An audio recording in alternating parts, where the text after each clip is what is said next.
George Floyd protests spread through U.S. as authorities impose curfews. Protests in the United States, sparked by the death of George Floyd, an unarmed African-American man in police custody, continue to spread throughout the U.S. cities. City authorities have ordered curfews in an attempt to contain the protests, but they have been defied. Looting of property continues, and riot police have responded with tear gas and rubber bullets.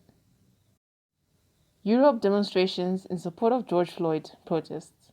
In support of the protest over the death of George Floyd in the United States and racism and police brutality, crowds have gathered in several locations in Europe to demonstrate their support in the fight against racism and police brutality. Crowds broke social distancing rules and gathered in central London, in Berlin, and in Denmark.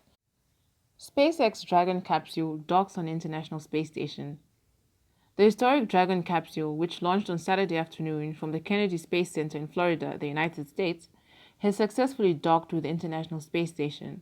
The veteran astronauts who manned the capsule, Robert Behnken and Douglas Hurley, spent a 19-hour journey to reach the International Space Station. Russia's space agency has congratulated SpaceX for its successful launch. The Dragon capsule is the first spacecraft launched by a private company. Spain to extend lockdown for final time.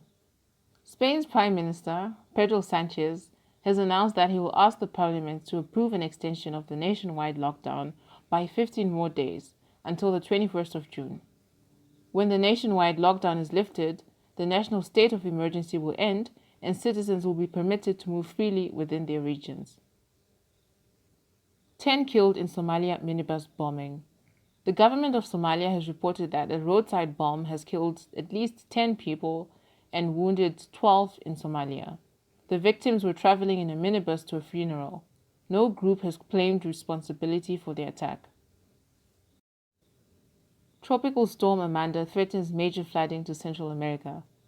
Authorities have issued tropical storm warnings for the coasts of El Salvador and Guatemala. Storm Amanda will bring torrential rains from southern Mexico to the Costa Rica-Panama border.